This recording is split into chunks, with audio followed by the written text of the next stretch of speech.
Hello, I'm Joshua of Milestone Play. I'm a professional game master, and today we are continuing our adventure through Draw Steel's The Delian Tomb in their VTT of the Codex.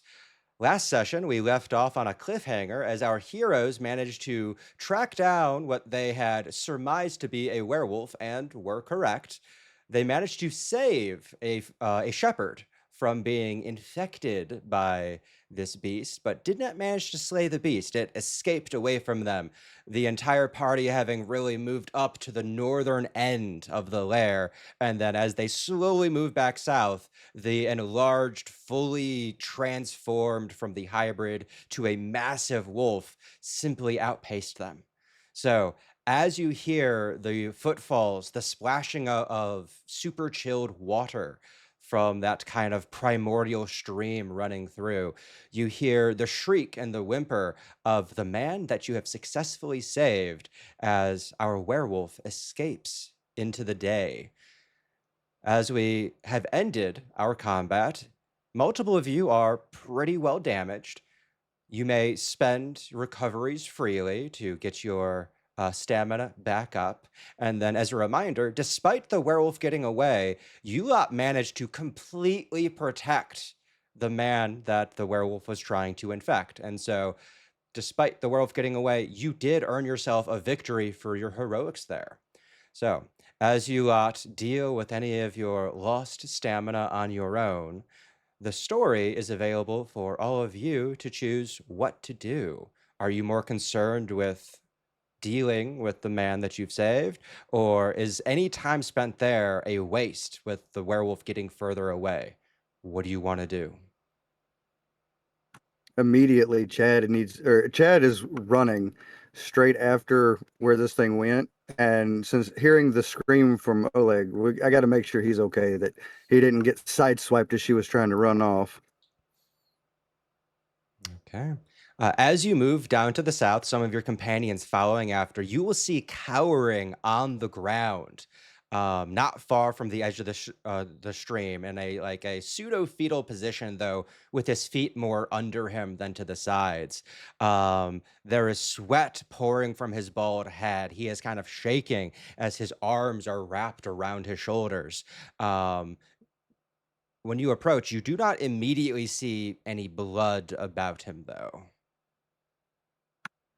Are you okay, sir? She didn't hit you on the way out, did she? No, no, no. I saw her charging at me. I was trying to figure out. I saw her charging. I dove to the ground, and she went straight over.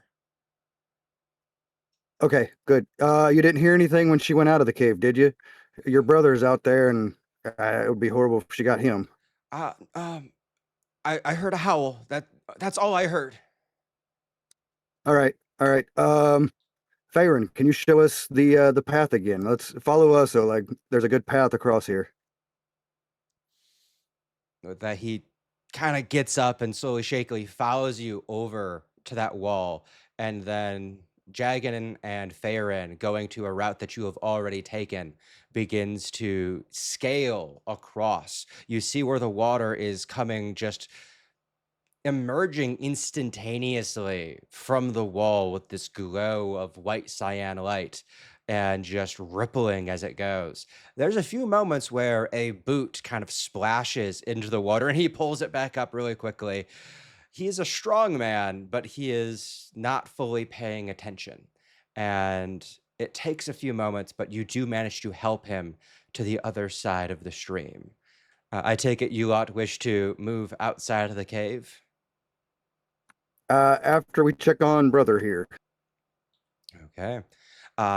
You see that he is on the ground, white in the face. He is unconscious. Uh, as you look at him, it's very clearly that he fainted. Okay, that's fine. Oleg, care for your brother. We're after werewolf hunting. As you lot burst out of the cave into the sunlight beyond, what do you Um, do? Oh, go ahead. Sorry, I realized I was muted. I wanted to check and just look and make sure cursively that he doesn't have any bite marks on him, the brother. Yeah, as it's a very cursory look. You see nothing on the forearms, nothing on the face, nothing on the neck, nothing, no torn clothing. He seems good. Okay. Quick question. Conditions. I still have some. Yes, very good. You do have this feeling about you, this kind of pumping of adrenaline. Each of you do have some accumulated rage from your fight. Um, so you lot will still have whatever rage you have, but the rest of the stuff, the bleeding, invisibility, things like that, will have cleared away. Before I step out, I'll turn to Jagan and Farron. How are you guys okay to continue? Or are you guys good? Bayron, track that werewolf. Let's go. Okay, does anybody actually have a track skill? I have a search, but I don't technically have a track. Doesn't I think Jagan, didn't you say something or about his class? He has something about search or tracking things down. Egan does not. No, he's got an No, no, I don't remember. I'm sorry, Druid. I remember you saying something about his class being particular, or about Farron's class being particularly good at tracking things. I think that's part of it, but I'm not sure. I haven't really read that class description. So I know he's got a search skill. Search for Okay. tracks. Well, let's do it then. Okay. All right, yeah, I can search to do that way. I mean, technically it's not track, but I can still see like broken branches and footprints and all that.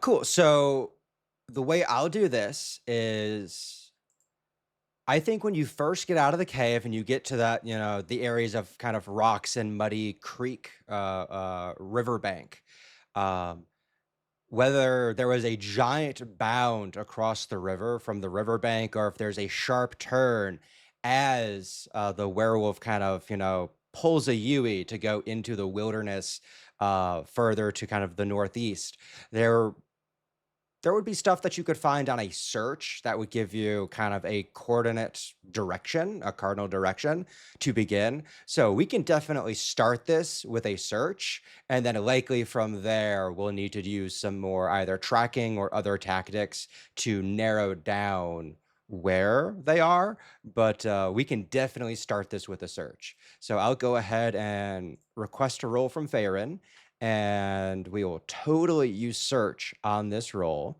I am cool using intuition or reason on this. I assume you want to use reason.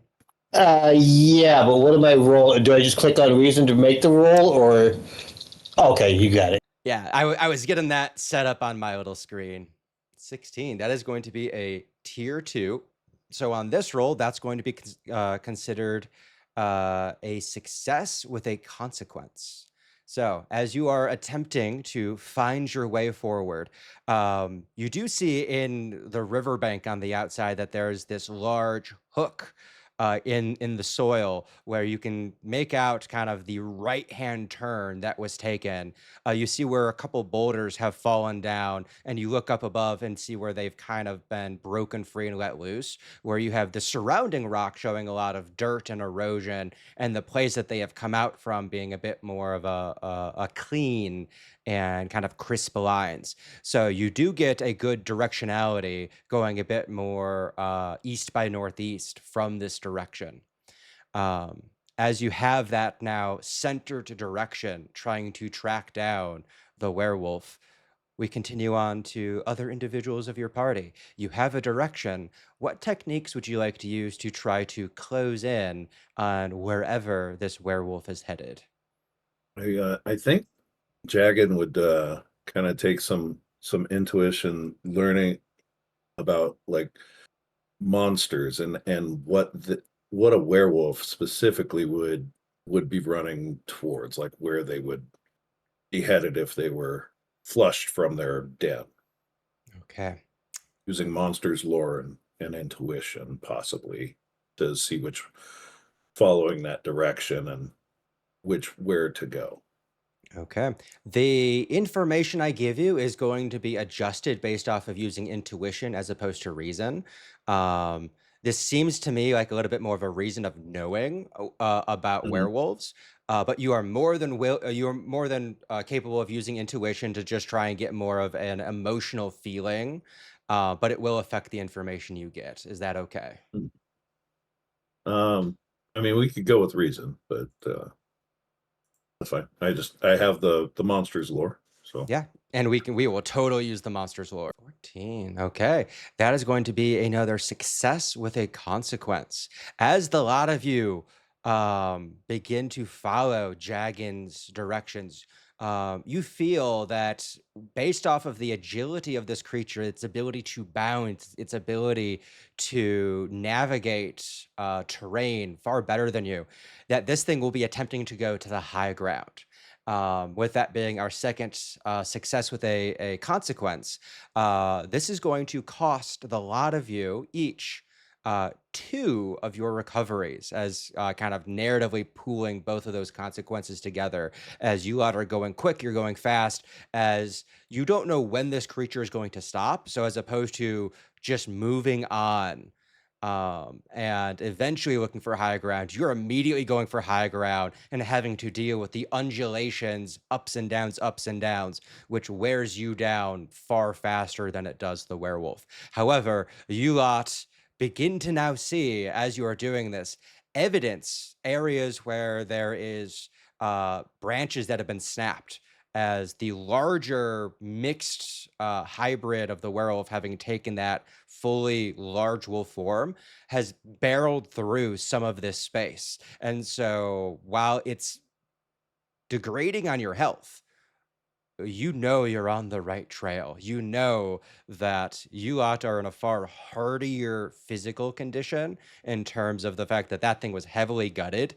And so, because you've not wasted too much time and you are following where it's going, you are doing the very human endeavor of endurance hunting. You didn't kill it the first time and you're not stopping. So, you're in the highlands. It's still wooded, but you're in the highlands. You have the evidence of a manic creature, a manic animal, just still trying to get away, still trying to get away. How do you guys want to try to finish off this hunt? For question to lose those recoveries, we just hit recovery twice. You could hit recovery twice, or there is the means of going into your character sheet, clicking on your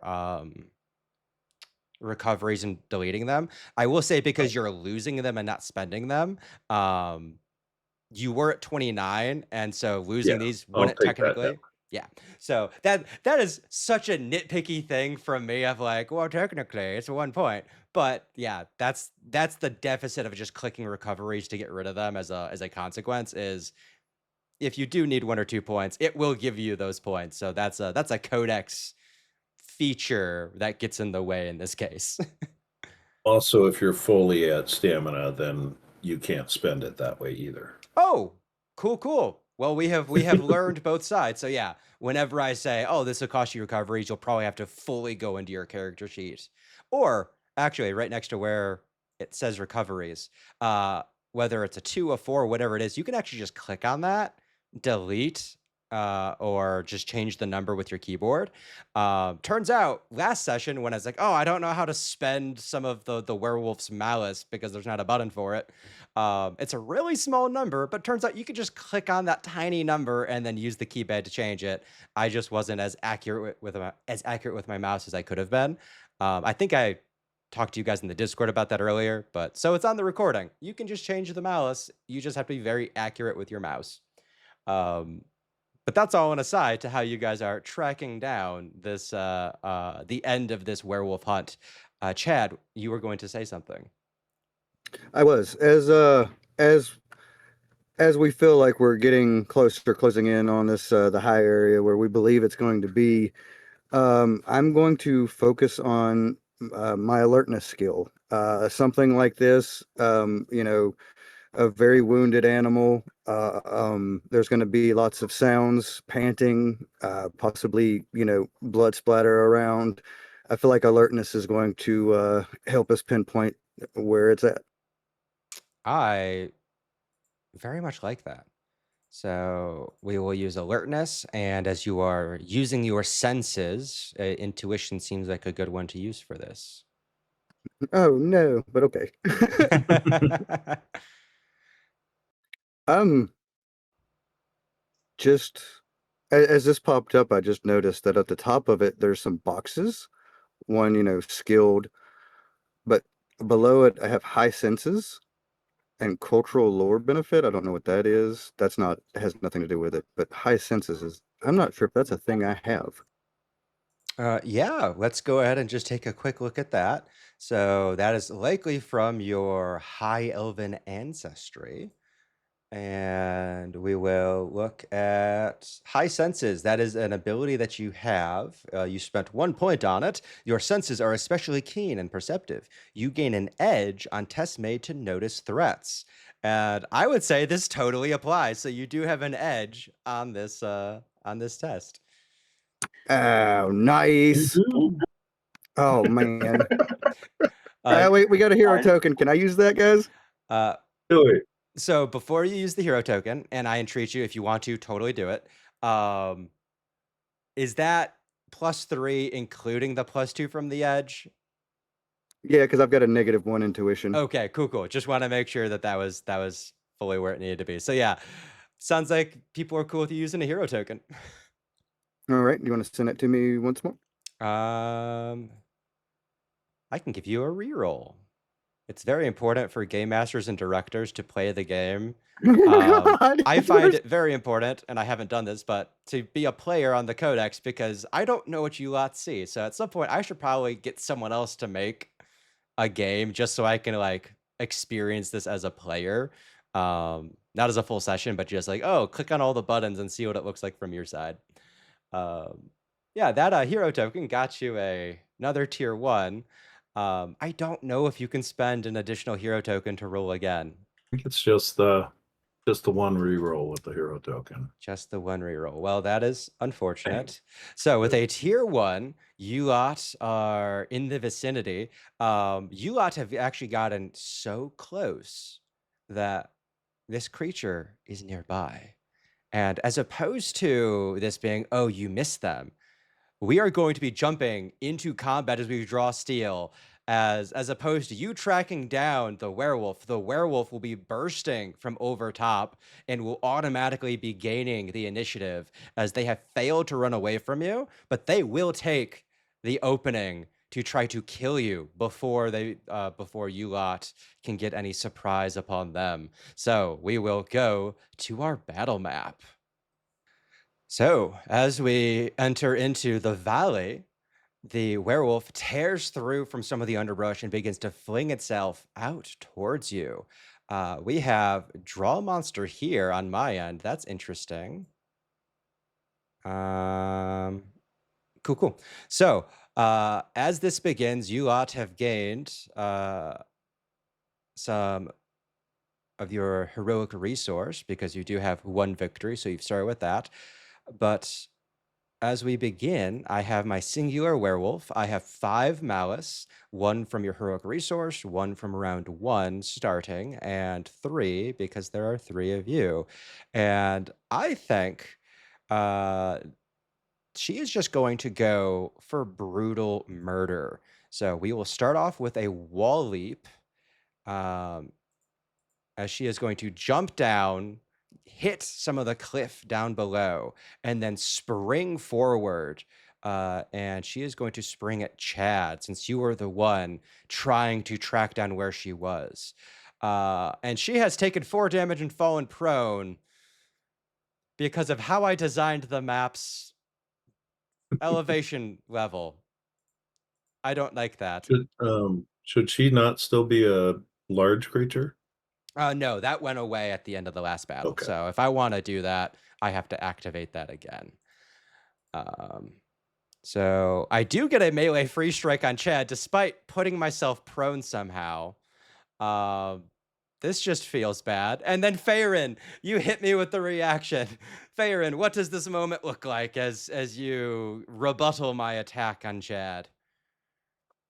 As the werewolf goes in to strike him, does its claw attack and I'm just bashing it on the head from behind or from the side, essentially. Okay, as you bash them, they're like, I'm gonna say that they're not prone, but they are extremely haggard and damaged, and they're like limping forward on this attack, as the exertion of the attack kind of puts them in mechanically the prone position. You guys have had the deficit. I think last session, Farron, you had something bad happen to you because of an element of the map that you were unaware of. So we will just stick with this. Like, she's in such a bad spot, so we'll keep her prone. She is going to move a bit further to get into the middle of all of you. Um, and then as she's in the middle of all of you, she will use 3 malice to do her berserker slash. This is a 1 burst all around her. So this will affect all of you. And we will skip the shift that it gives me and just do the attack. So we will roll our dice. And with a tier 2 success, that'll be doing 3 damage and push 3 to each of you. As Chad, you are lining up a parry. I can parry for literally everybody right now, so I got to find myself. All right. Fantastic. So we will accept the roll. And this push on Farron is going to throw you up into a rock. The push on Jagan is going to throw you into a hollow of this this cliff face with this 2.5 dimensional map. And then Chad will go ahead and throw you into some difficult terrain of the foliage as you get knocked back as well. Each of you have gained a little bit more rage as you feel the anger kind of welling up inside you, as the rage from the last battle is stacking with what you get feeling a kinship with this werewolf. So that is going to be the bulk of her turn. We have done our maneuver, we've done our main action, all that. So we will end turn. So any of you are good to go. Yeah, if nobody has any complaints, I'll go and drop the mark on it. Unless you got something you'd rather do first. Good. I don't know how to drag my hero here. Oh, so I don't know if I did something on the draw steel screen or if this is just an update. But yeah, for me, I had to like pull over. So looks like you figured out how to do it. I'm gonna start with a mark. Then I'm gonna regret this because I know you got that thing, but I'll step up and I'm gonna do a protective attack. Cool. And because they are mechanically prone in their kind of haggard, weakened, damaged, bloody, acid sprayed state, moving closer is better, where if you give them time to dodge, they will dodge away from a ranged attack. Oh, that's painful. Okay, so Yeah. you have taunted as well. Oh yes. Okay, with that, as a solo creature, I do get a second turn, and I will totally be using my maneuver to stand up. And in this case, this is them like howling, throwing their arms back. You hear a snapping and popping as some of the joints kind of pop back into place from where they have previously been bashed, as they are fully ready to fight. So, with them being taunted, if they don't attack Chad, it is worse for them. I have 2 malice left and available to me. So I think I'm going to do my accursed bite. And now I know how to spend that 2 malice. So we will go ahead and do the accursed bite. Chad, is your presence less than 0? Nope. My presence is a +1. Okay. So we will go ahead and attack you with this accursed bite. And that is going to be a tier 3 result for 13 damage. And you're going to gain 5 rage, as once again, you feel every urge to give in. I'm then going to mechanically spend those 2 malice as this will be the first malice actually spent on an accursed bite. I attempted to do so last time, but the malice didn't get spent. So we'll treat this as your first time getting bit by the werewolf. I have used my maneuver. I have used my main action. I still have some movement available. So I think I only have a disengage of 1, so that doesn't matter much. But I will go ahead and better center myself. You know what? I'll go further away from all of you. So we'll just shift away. And that is going to be my second activation with my werewolf. Farron You or got anything, Jagged? You can go if you want. I got some stuff I can do in this turn too. It doesn't really matter to me either. I got stuff I could do. Nothing special or specific. So Also, she doesn't go between us, so whatever you want to do. alrighty. Well, let me check something real quick. I can do I can get up there and get us all shifted kind of in a closer position or a different position if you want. I don't know if that helps me per se, but if that helps Chad, then yeah. You want to do that, Chad? Sure. Okay. All right. Well, here's hoping that didn't work out so well. Ouch.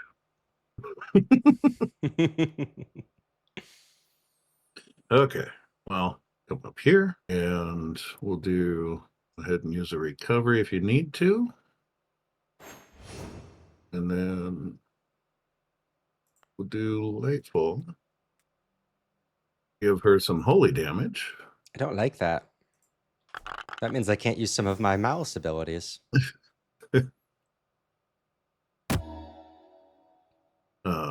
And then I have to select self or allies to teleport. Oh, I can change that now.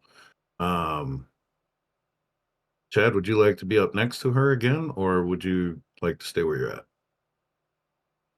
at? Can you put me like right beside her there? Like right in here? Yeah, I think I can put you here or here. Whichever. I mean, we can be Yeah, put me flanking right you. here so she can't run any further that way. Okay. Baron, are you good where you're at, or would you like to move? I'm good where I'm at. Okay. All right. I think I'm gonna. I think I need to move back one just in case. Well, no, I'm good. Yeah, I'll stay with her. Still says I have a main action available, even though I used Lightfall. Yeah, it did that to me too, so they may just be having some stuff going on right now. Okay. Well, main action and maneuver were done. I did move as much as I wanted to move, so I'll go ahead and end my turn. Cool. So yeah, we see that there's now the weird dragging the portrait to start your turn. There's some stuff going on with tracking the main action. So if Chad or Farron, you get confused by that, there's that. However, I don't know if it happened last time, but now I do have a little marker on my token that reminds me that I've taken holy damage. So that's at least a change that's helpful right now. Just drag my guy over. Or is it your turn now? I dragged him over for you, so you're good to go. You can still, I think you can still click the claim turn, because that's what I did. Cool. But it still says I'm executing my signature ability. Yay, programming stuff. Well, for now, Farron, what's going on? I'm gonna actually use a smolder on him. Yeah. I mean, whenever you can. I think I would always be using smolder just to be getting those weaknesses. Unfortunately, it's a crummy roll, but it still gives that. So yeah, my reason is less than 0, so you're always gonna get the weakness. It's just whether or not I clear it before you go again. That's. Wait a minute. Hold on. Let me check something. No, that's it. Sorry. Okay, well, we're going to go into round 2. So I have gained back a host of malice. I think it's going to be 5 for beginning of round 2 and 3 of you. So as I get to go first, as they are still kind of taking the lead of the initiative, as they are the ones to attack you, I think she's going to go into a full bloody fury rage. So Faerun, you're outside of this, but we will go ahead and do ripping claws. This allows me to target 2 different creatures. So we will target Jagan and Chad as she lashes back and forth at both of you for a tier 1, doing 5 damage. And if your might is less than 1, it'll cause bleed. Okay, you good with the parry? Yeah, I just forgo the shift. Cool. So 5 damage one way to the other. And Jagged, as this werewolf is lashing back and forth, you see that it is not going to stop, as I'm going to spend all 5 of my malice on a solo action, which gives me another main action on my turn, which will continue with a second round of ripping claws against both of you. And that'll be a tier 3. So 11 damage, and the target gains 3 rage. And if your might is less than 3, it will make you bleeding. So both of you are going to get hit by this. So one of you is going to be bleeding. Jagan, I think you resist it. So as this creature just goes into this full blood fury rage, ripping claws on Jagan, Chad, snagging not necessarily an artery, but probably a deeper vein on Chad. There's going to be the double reaction from Jagan, doing damage back to me, and Faerun. While the werewolf is going blood frenzy crazy, I want to hear what that retaliation from Jagan is like, and then from Faerun. Yeah, my war god's like, oh, holy damage coming back to that evil creature. Every time you decide to strike, the war god's conduit. Fantastic. And so the holy damage is flashing back, which forms this kind of like strobe effect of a Jackson Pollock painting being made in blood across the ground. Faerun, as you're watching that Pollock blood painting, what's your reaction look like? I kind of just yell, knock it off, grab a rock up off the ground and just chuck it at his head. Fantastic. Out of, like, you have elemental telekinetic powers, and you're just punching and you're throwing rocks. It's fantastic. Well, that is. No. Oh no, what, Chad? Oh no, what, Chad? Oh no, what? I have 17 rage. You have 17 rage. I think it'd be good for me to start this round, possibly. I concur. That way, I'm not gonna pray. Should have prayed. Should have prayed, but you didn't know.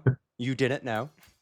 Didn't know. I only have 5 stamina, so if I took all 6, that would have been really bad. Yeah. So maneuver. Dad, do you have recoveries left? I do, yes. Okay. I am going to hit you up with recoveries. I'm going to hit me up with recoveries. Aaron, do you need a recovery or are you good?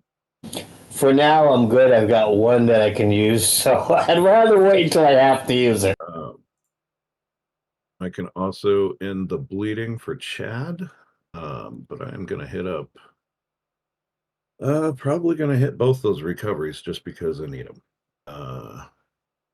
Chad, do you want to use 2 or are you good with 1?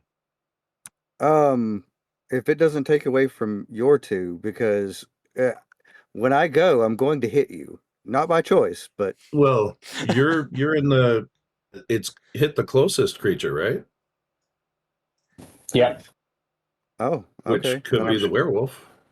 Rage is the closest creature. So I'm going to spend 2 recoveries. And then, now it's not telling me I have a main action, but I'm going to use a main action. I'm going to hit up Lightfall. to get some more of that holy damage on that werewolf. And then I am going to want to move me. There we go. I will teleport me over here. And then, Faerun, did you want to move away a little bit, or are you good where you're at?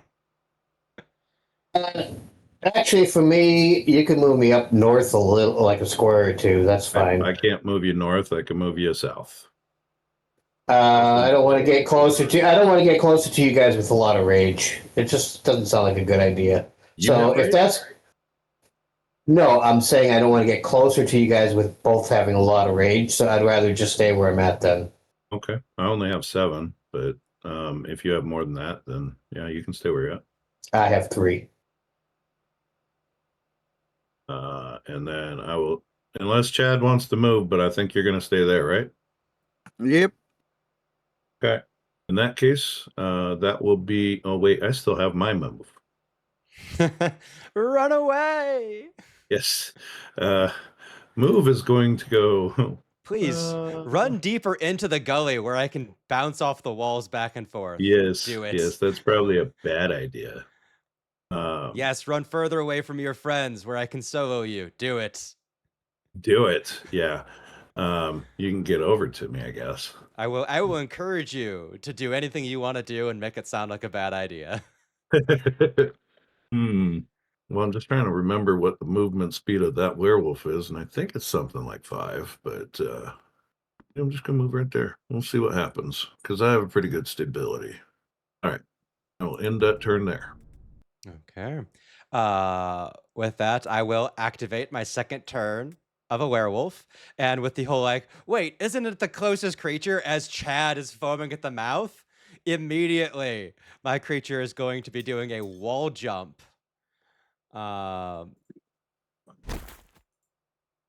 Bounding off the wall and then making a melee free strike as it clips Faerun on the way down. As this creature hits you, you get yourself knocked prone on the ground as it's essentially ricocheting from above you and pouncing down on top of you. Once it's on top of you, the mouth opens as it drops into this accursed bite upon you. You took holy damage. Are you allowed to do that? I can do that. The main things I can't do are some of my big mouse abilities for like the full moon and stuff. But the accursed bite is just a basic attack I can do. And then if I have malice, I can actually make it accursed. Otherwise, it's just the werewolf bites you with sharp teeth. Yeah, but very good question. So that's a tier 2 for 10 damage. You gain another 4 rage. Yeah, that's my main action. That's my maneuver. And I think I will go ahead and disengage. Oh, that's wrong. I will go ahead and disengage and just move a bit further away. As Faerun, you're on the ground. You're foaming at the mouth with rage. Chad is ready to just pummel something. And that'll be the end of my activation. Aaron goes. I would like to go with, unless somebody's got something they need to do. No, you go, or I'm going to kill you. So I just got a roll to end my my Sorry. smolder condition. I have failed the roll, and I do have a special ability called End Effect as a solo monster. At the end of each of your turns, the werewolf can take 5 damage to end one effect on them that can be ended by a saving throw. This damage cannot be reduced in any way. Actually, I don't know if I can use End Effect if I already did the roll. I think you can. For now, I'm going to say we can, and then just go from there. So we will end the smolder, but it takes 5 damage. Yeah, fair. And if you get in between me and the werewolf, then you'll be further away than from it than Chad.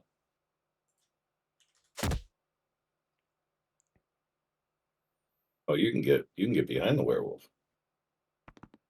Getting behind the werewolf requires you to climb. Oh, I just meant like right here. Is this climbing? Maybe. Yeah, that is climbing. So if you zoom in a bit and then pull the screen so your characters are to the south end of your screen, you'll see where the wall kind of goes up Oh, as yeah. you lot are fighting underneath this like small precipice. Kinetic pulse. What's this?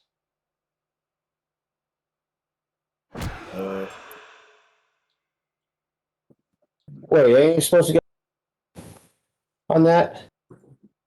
Well, maybe because it was so low. Well, let's look at it. So kinetic pulse. Yeah. So push 1, push 2. My werewolf has 0 stability. Yeah, I you didn't have you got time a to tier do my 1, so double. you didn't get any push out of that. I didn't have time to do my double I re-trigger. don't know where I got that from, but somebody must have clicked on something to give me a recovery you. there. Yeah. Okay. So the mark has given you a recovery. Jagan, you wanted to use your reaction and spend piety for a double up. I would have, but the roll they accepted too quick, Yeah. so I can't. Yeah, go ahead and spend. The Codex is not the one running the game as much as it is. I'm the one running the game, and I'm saying, hey, go ahead and just spend, and then that is Okay. going to earn another It would- 3 damage and push 1. Yeah, I would have been a tier 2. Yeah, so we will do 3 more damage, and then I assume you want to throw them into the wall to do damage, Faerun, or are you trying to get them further from you? Yes, I was trying to throw them into the wall, so Okay, well, in that case, I can just throw them into the wall for another 3 damage as they are winded by the divinely inspired kinetic pulse as you just shockwave them. Rubble falls down over their head, ripples off of a shoulder as that was a pretty heavy blow. As that is... Go ahead. Sorry, I was going to say Jagan behind Pharaoh. I'm going, no, hit her harder. Okay. At the beginning of Chad's turn, his rage boils over, and it's towards the nearest. So to get to the werewolf is 1, 2, 3, 4, 5, or to get to Faerun 1, 2, 3, 4, 5. Hey guys, this game does not care about diagonals. So Faerun and Jagan and the werewolf are all equidistant. So I'm going to target Faerun.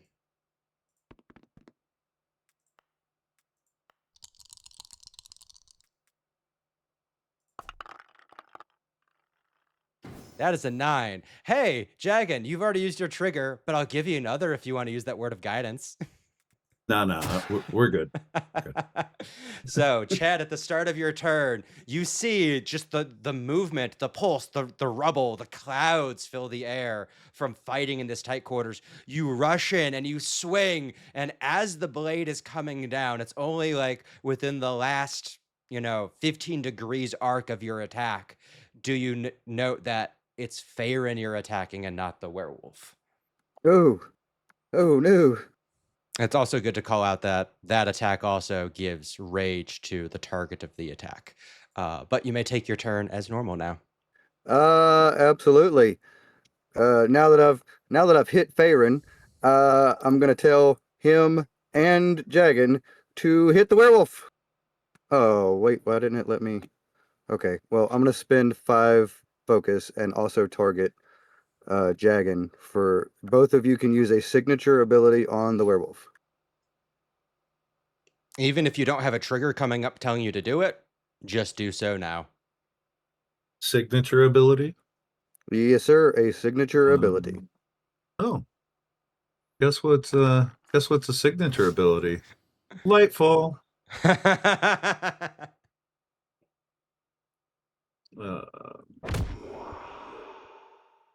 Oh, does it have to target a specific creature or something? No, What? I think Lightfall. you can do any. There was just some HUD mistake, so you should be able to use Lightfall. I clicked it and it didn't give me the roll. So let me try clicking it one more time real quick. Target is that. Confirm. There we go. Okay.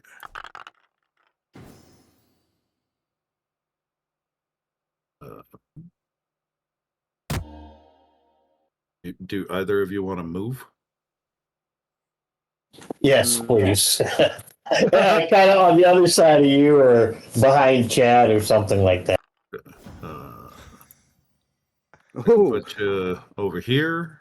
I can put you down here. Can you put me behind Chad? I can put you right there. Yeah. Yeah, that's good. Okay. And then, Chad, are you good, or you want to move a little bit? nope. I want to stay exactly where I'm at. I'm in the process of doing a knockback maneuver. If you want to do all the damage, make sure you push as far back as you can. Oh, Yeah, dang. you gotta push all the way up there. That's fine. Well, it's too late now. I will go ahead and do that for you. There you go. Okay. That is what I've got. And let me in turn. So that goes on to round 3. I'm now back up to 6 malice as she gets to go. And as you are, there's this flash of light as your companions attack. Farron and Jagan are then further away after the lightfall hits. And as that light is fading, you just pummel them into the cliff. Their head curls back. There's like this large jagged rock of an overhang that they smash into. Blood comes down from the side of the ear as they kind of pant, angry, furious. I offer power and you deny it. I offer power to those that would otherwise be victims, to raiders, to those hungry for your own blood. Why do you deny me the right to help you? And then they're just going to be angry and they're going to do a bunch of attacks. We will start with a wall jump onto this wall and down upon Jagan. Huh. Shouldn't have jumped so far, werewolf. Are you guys cool if I undo that? That just seems stupid. Yes. Okay, we'll undo that. We'll heal back those 6 points. Still learning how to build these maps and use them. And we will make our melee strike upon Jagan. As they only do 2 damage and they do not drive you to the ground. And then both of you did. You guys did more damage to me than I did to Jagan. Okay, once there, I do have 6 malice at my disposal. So I'm going to go ahead and we'll use we're going to use a cursed bite on you, and I'm going to spend all of my malice, 5 of the 6 on malicious strike, and then the final one to just increase the damage by 1. As this is going to be a massive bite upon Jagan as you refuse to fall. And that's coming in. What in the world? Ooh. That makes no sense. You were so far away. No, my parry. It's triggering my parry, and it doesn't make sense to me. Well, you can shift 2 squares if you spend a focus, and 2 squares is enough to get adjacent to Jagan and the werewolf, and you just need to be adjacent. So you have to move up to them to do it. You can't shift away because you have to be next to them for the parry. But you can move right up to them and do it. Okay. That should have done it there. If you move adjacent to the target, the damage is halved and potency decreased by 1. So despite the fact that it's letting you shift anywhere, in order to get the effect of the parry, you do need to end adjacent to the target. Okay, so I would have needed to shift right here. Can I shift into that? I mean, it was going to let me, but there's this rock here. Yeah, you should be able to. So go ahead and just move yourself 1 square to the south. And then after Jagan, you take the 14 damage when I accept it. Just heal back 7 afterwards as the parry activates. Okay. Cool. So, Chad, you rush in to parry. As you rush into parry, though, you see that part of this attack is hit, and you see fury in Dragon's eyes. And we will go ahead and use our move to disengage back 1 square. As Chad, you have moved in, you have parried, and then the werewolf skulks around the back, whispers behind you, "The power I offer is great," as you look upon the angered eyes of Jagan, about to give in to that rage. And that is the end of my activation. Any of you are good to go. Oh no. Jagan's If just I going to sit here shaking his head, like trying to throw off that rage as long as possible. So yeah. It's Banner trying not to give in to the Hulk. Okay. Okay. Faron's really bad hurt. You don't have any more recoveries, right? That is correct. All right. All right. I'm gonna go and I'm gonna taunt her. I do not want her coming to hit you, so That was my next plan. nope, wrong one. You say wrong one. What did you do and what did you intend to do? I accidentally clicked the add piety, but I only wanted to click just the reaction because it gives them a +2. Which is enough to take them from a tier 1 to tier 2. Oh, it's gonna be a tier 3 if I do the piety, so I mean, I guess we'll just leave it at that. Okay. Because he's got a +2 anyway. Yeah.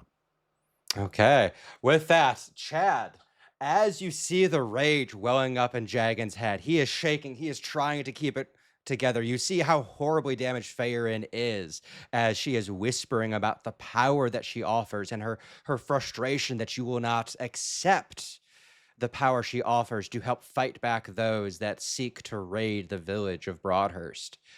Chad, how do you finish her off? you have no power here. As it just as I overhead strike this chick, whack. As you swing down, what weapon are you using? This would have been my sword. Okay, the sword falls down. It passes by the ear that's bleeding and ends up hitting the lower neck above the clavicle. The blade kind of turns to the side as it rounds the scapula in the back and slides behind it. As if you've ever watched the old Mythbusters bifurcated boat, it's that type of action of the blade going down into the torso, kind of turning inwards as it passes by the head. And then she kind of gurgles and then slumps to the ground. And that will be the end of our combat as you have slayed her. As you do so, each of you are going to gain 2 victories. I do not have a button for this since this is not on this map. I made this map, so you can just add 2 victories to yourself. You're only supposed to gain 1 victory for defeating the werewolf. But here is where I air my dirty laundry.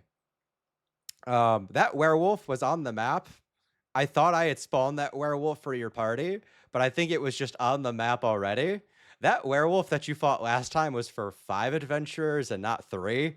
So that's why it was such a grueling battle. And so as a reward for taking them mostly out last time and now taking them out at the appropriate level for you here, we'll give you victories for both of them for everything you've been through. So you guys should now be up to 3 victories for the day. Wonderful. Oh, and we have loot. So since the draw steal is over and I had 11 rage, does that mean my turn starts and I would just hit Chad? No. So the battle ends the moment danger passes. You delaying, you have taken this moment trying to fight back the rage, and the death of the werewolf causes you to be able to get a handle on this situation. You still feel it inside you. If something else has a rage effect that you have to deal with, the rage will still be there and will pretty much immediately trigger the moment combat starts, whenever you take your first turn. But for now, you manage to get a hold of yourself. All right. Chad, what have you looted from the corpse? The corpse itself, apparently. The corpse itself. So, yes, you lot believing that a member of the community of Broadhurst has been bitten and afflicted by lycanthropy and not had the first full moon for it to complete. You have voiced the idea of wanting to find a cure. Well, speaking with Abbot Lorik, he has pointed you in the direction that if there is any cure to be had, it will require the remains of the creature that caused the curse. So that is the required component to attempt to find a cure to lycanthropy. Awesome. I know we had to run after her and track her down because we didn't want her to get back and be able to do anything else to other villagers. But I think if it's worth it, we might want to go back and search the lair just to make sure there wasn't anything in there that could be I valuable agree. to the community. I'm just going to say this village picked a terrible, terrible location to set up. They planted themselves right next to a tomb. They got a werewolf running around. They've got bandits in the woods. And they've got a sheep plague that we dealt with. Well, when the tomb was built, it was built as a bit of a place of honor, a bit of a place of like locking things away, and it's been a long time. But you guys came out here through a couple weeks of travel from the larger town of Wend, and yeah, this is a backwater community. This is out in the wilderness. And when you're out in the wilderness, it's easy for things over time to slowly begin to creep into the territory. And so, yeah, you're solving a lot of problems for Broadhurst that would otherwise probably end up being a dying community in the long run. And you are making sure that they remain thriving. So you are the heroes making sure that Broadhurst can exist. Well, I just, I mean, if the volcano's like spewing lava, pitching a tent at the base probably isn't a good idea. I mean, the town is already here, and then the volcano started to spew the lava. However much we would have liked them to, there's some pretty famous Roman cities that could not just do as Pompeii, I Patrick know. says, take Pompeii and push it over here. Fine, it's fine. It's just spitting a little lava. It's fine.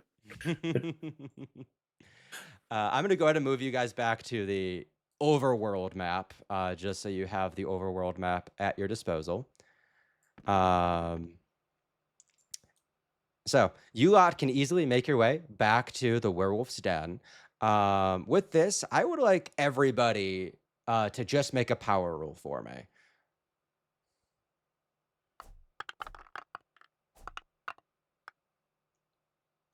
Okay. With that, no need to pull you back over there, but I will be heading back to that map. And what you are going to find in that area is, you know what? I will pull you back to that map because it's gonna be easier, and it'll, instead of having to describe everything, you have context. So where is the map I need? Here's the map I need. So as you make your way back into the werewolf's den, looking to see if there's anything you missed, it still smells of rot and decay. But you do, as you're walking around, Chad, you are going to identify that crawling up and across this wall over to the side, there is this seaweed. And the seaweed seems to be feeding upon the glowing magical waters of this primordial den. And so you feel like that might be a usable resource if you could get it.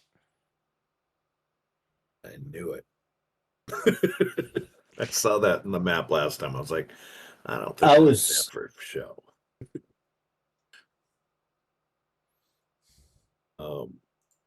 I have climb and swim both skills. So like if you guys want, I can do a might climb test to see if I can get around and climb over to that vine. I also have climbed.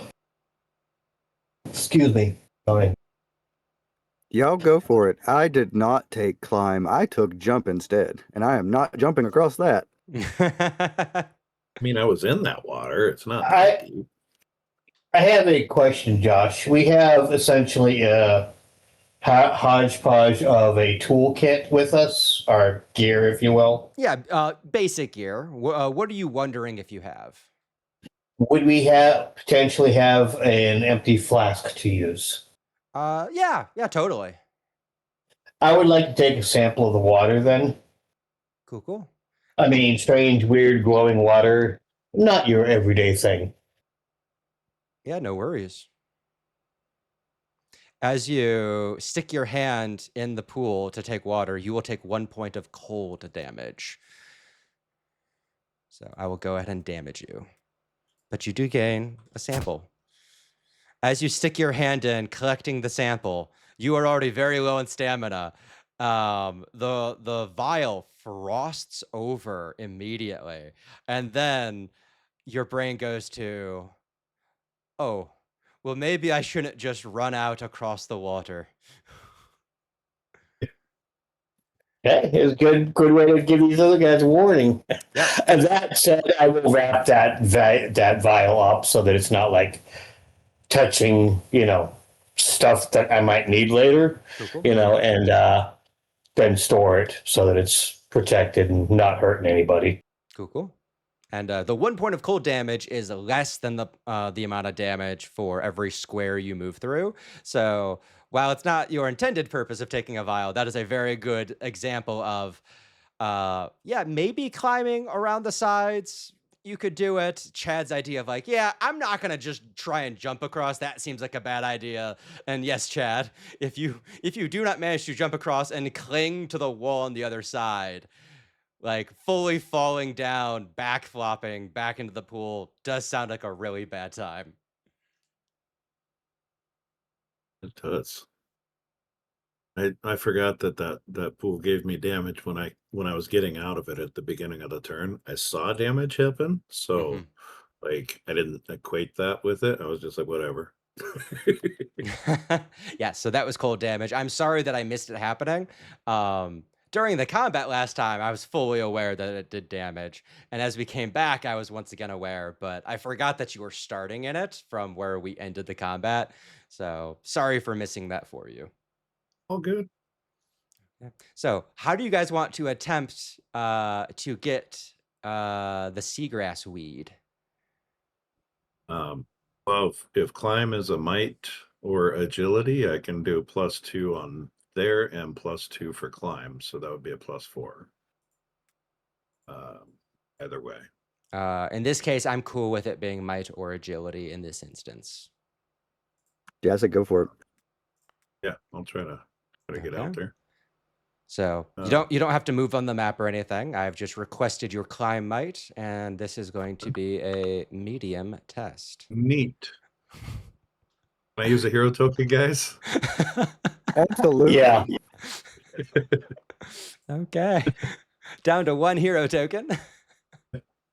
But that's what they're there for. And it looks like we'll be heading for maybe a respite soon, some role play, some planning and stuff. I think so. I have 0 recoveries. Oh, sorry. I have to request a reroll. Sorry about that. All Yeah. right, let's do this. Yeah, you guys spent a lot of recoveries in that That's overpowered battle. So the 2 victories, I hope, make up for it. With a tier 2 success, you will manage to scale yourself out there, grab the weed, and then manage to get back. Though as you get back, I've been doing some gym climbing gyms for a while now, and there's the climbing to the end of the route, and then there's the climbing back. And climbing back, it's not always the same movements that you want to be doing. Some of the routes you take are designed to go forward and not backward.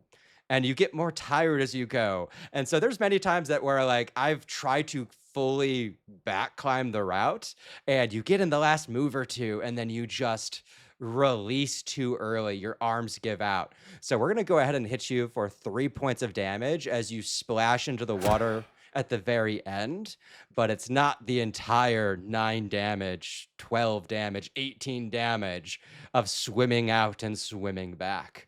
And if Makes anything, sense. it's just this little push for like, hey guys, maybe we're done adventuring today.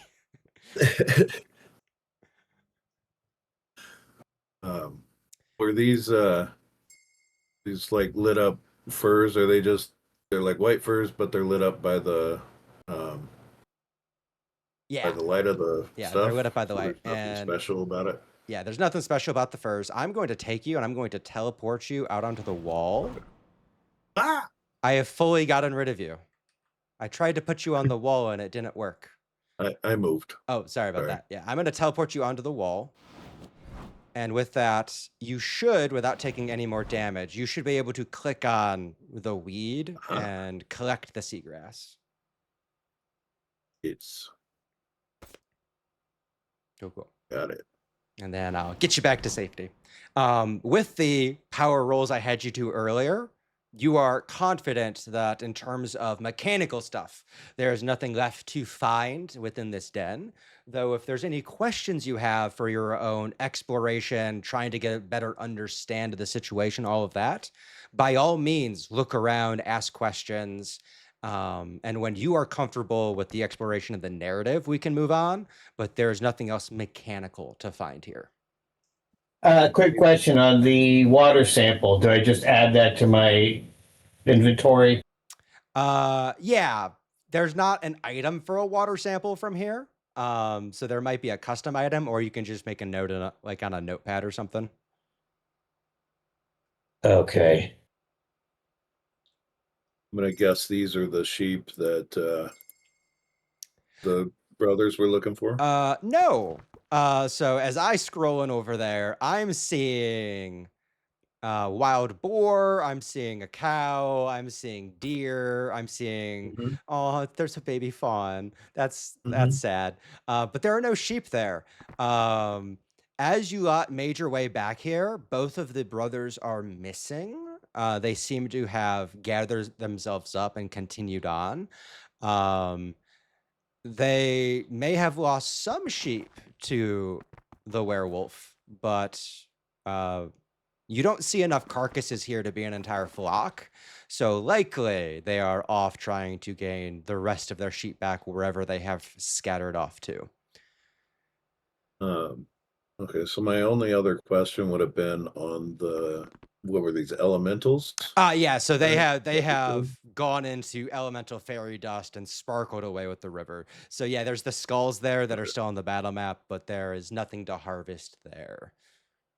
Okay, but we couldn't tell like what those would have been, or other than that they were just water elemental type of things. Yeah, they were draw steel elementals that seem highly linked to this river that springs out of the wall on one side glowing and then disappears on the other. So whatever is weird about this river being here seems to be what has also drawn those elementals here as well.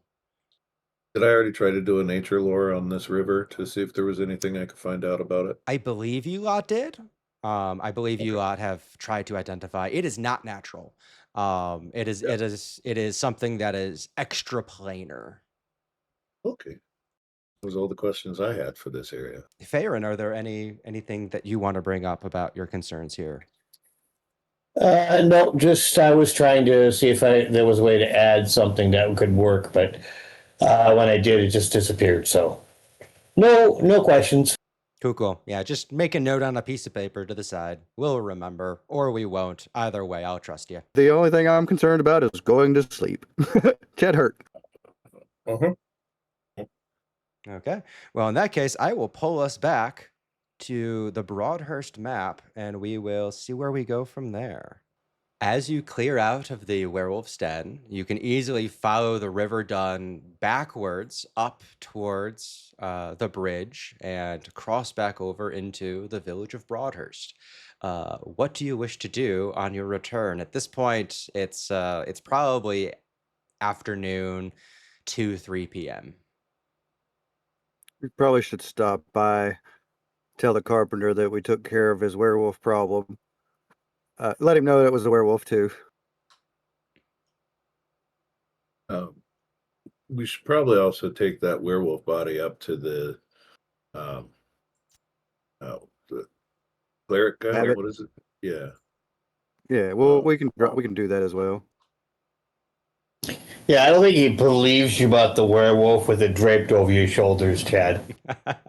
Yes, I'm gonna wear it like one of those fur scarves.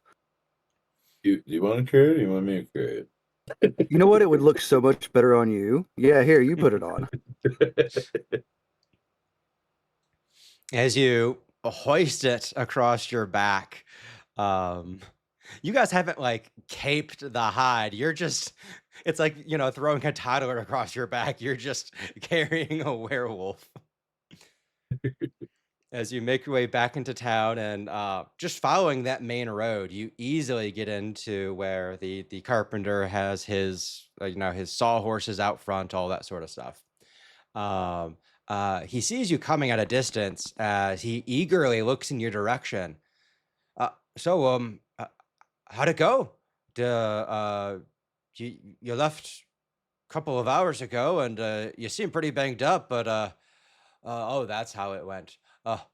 Well, good on you. Yeah, it was definitely a werewolf that bit you. You may want to consider going to the abbot once we give these remains to him and he creates a cure for it. His face goes pale and his overly cheery demeanor drops for the first time since you've known him. Right. Do I have time to take the kettle off the fire inside, or if it burns, it's fine. I'll just go now. You've got time. You've got time. Not a full moon tonight, Oh, is it?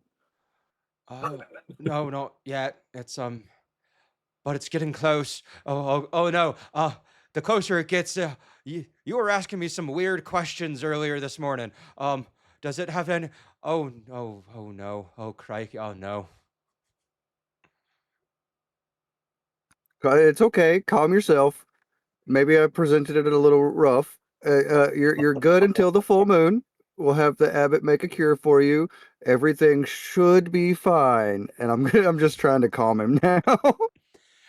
Go ahead, and this is going to be a presence test from you as you try to keep him from freaking out and alerting the entire village to the fact that he has been infected. So this will be a presence test. Do you have any skills that might aid in this? The one that immediately pops into my mind is empathize, but you may have something else that might help. Well, I mean, I've got persuade, but I don't know if that would work. But I also have lead. I don't know how that may. Maybe I'm just a good leader is good at calming the people down. You also I'll have take that lead. title. I'm sorry, what? You have a title which will give you an edge on this, possibly. Yeah. I think that is with the persuade. Oh no, easy marks counts. Yeah, it's probably any presence roll. But yeah, so you can definitely get that, and then you should also, as you have your glamour, you should be doing this with a double edge. The glamour only counts for persuasion, it seems. That's persuasion and flirt and stuff. So that makes sense. Okay. With a tier 2 success, this was just being put as an easy test. So as you are assuring him that there is time, that you already have the beginnings of working on this problem, like it's easy for you to take control of the situation, he calms down a little bit. All right, okay. So I'm gonna go inside. I'm gonna take the kettle off. gonna grab a couple of my things, and then Abbott work is where I need to go, right? Yes, yes. We're gonna take the components he needs for the cure, and we'll get right to work on that. All right, okay. Okay. As he kind of gets things set aside, and he slowly goes through kind of the directions you have given him in a slightly stiff-elbowed, stiff-necked, very kind of like Tim Burton Batman sort of how he moves, but you keep him from freaking out as he begins to move off to Abbott Warwick. No, man, we scared the crap out of that poor guy. Yes, you did. I mean, that seems like a pretty... Yes, you scared him, but finding out that you have been bitten by a werewolf and either your life is about to be torn apart or you're about to be lynched, either way, typically a bad thing. Where's the abbot? The abbot is somewhere here. We will find Right here, the Church of St. Griffin. Church of St. Griffin. Yeah. Yeah. So you lot can easily kind of find your way there as well, as he has already begun getting some books out and the like, as you lot have been fairly forthright with Abbot Lorik and kind of like keeping him in the loop and stuff. You guys haven't been hiding stuff from him. So as you arrive, he looks over the lot of you, looks with respect towards Chad, as he is your follower. Ah, so it seems you've made headway. Yeah, we made something. There we found a werewolf down by the river. Well, I'd say that wasn't on the list of things I told you about, but it seems to tangentially apply. Thank you for doing what you can to keep Broadhurst safe for those that are somewhat under my care. Yeah. Another thing to help with the safety and the peace of mind in the village. We need to begin working on a cure for lycanthropy. Ah, There's somebody was bitten, and wait, Jagan, you want to present the werewolf? Yeah, just flop it on the table. I did have a question concerning that, by the way. What's the question? It's posed in the chat. Reverts back to its human form. No. In this case, its true form is its mutated hybrid self. Okay, because I know that's in some lore that could be a danger. We could be walking through looking like murderers. Yes, in this case, this is a very heroic game, and so the fact that you have killed a werewolf is not going to look bad on you. This is going to be very much you have solved a problem. So yes, no worries there, though I appreciate the concern. So as the body hits the table in this relatively smaller temple in this village, Abbot Lort kind of looks to it. The next time that you nearly chop something in half, might I request that you put it on the stone floor instead of the table where I put papers? No, my apologies. I think I should have been No, clear with where to put it. All right. He goes over and he begins flipping through a couple books. We have some old wives' tales. We have some edificants from other previous lineages of priests. Having the werewolf itself will make this much easier, but we have quite the project ahead of us.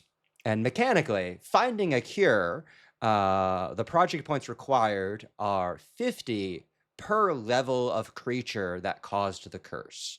So in this case, it is a level 1 creature. So it is a 50-point project for you lot to endeavor to create this cure.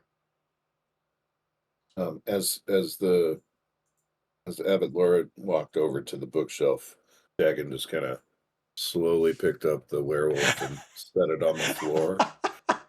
So Just by the like, time he turns around, you've solved the problem. yes. Fantastic. Yeah, so as that's now on the ground, he looks back to the lot of you.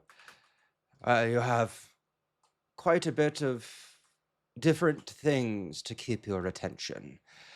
I can begin working on this project as soon as possible, likely after dinner this evening. If any of you are able to lend a hand, I would appreciate it. The sooner we solve this problem, the better, as it is not a dim night these past few nights, as the moon is growing. But I understand if you have other things you wish to work on. Yeah, I can help. Go ahead. I was just going to say, I'm definitely going to be putting my efforts there. I would, if you guys could help out, that would be great. Otherwise, we're probably going to need to take a double respite, and I don't know what happens when we do that. So mechanically, nothing bad happens on a double respite just for doing it. There are other stuff going on around Broadhurst. I do have a little tracker for number of respites, and there are some possible events that happen eventually on that tracker. Whether they happen after 2 to 5 respites, whether they happen after 10 to 15. It's not all the time, but if you lot are just never following the main plot line comes to you. I think if we do have to do a double respite, we could do the respite and then go take care of the bandits and then come back and finish the next respite. I wouldn't want to do just like a respite. That makes sense. It does. It makes sense. Yeah. I just, um, I really don't want this guy to turn into a werewolf in the middle of the village. So maybe, Right. maybe if all three of us put effort into this one, we can try to do the health potion when we respite before going into the tomb to finish that. Do we know like roughly what phase the moon is? And he said it's not been dark for the last few nights, but do we know how close to full moon we are? You are within possibly a week of the full moon. It's not something that you have been overly tracking of late, especially since you have learned of this problem. So I would say that at the end of this respite you're going to take, one of you can make some form of test to guesstimate how many more days you have until the full moon. But we will wait until you guys take a respite and then have something to gauge on, as opposed to just the fact that like it's been a growing brightness of the moon over the past week or so. So yeah, you'll get better information on that with this respite as you have something to gauge. We've got 5 days, give or take 5 days. Yes, actually, the tier of success on your test will determine the plus or minus value I give you.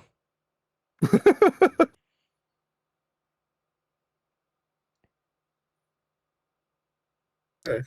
I mean, I guess I'm ready for a respite for sure. Because Yeah. 14 stamina and 0 recoveries. Yes, and once again, I apologize for screwing up that first werewolf. That has put you quickly into that position.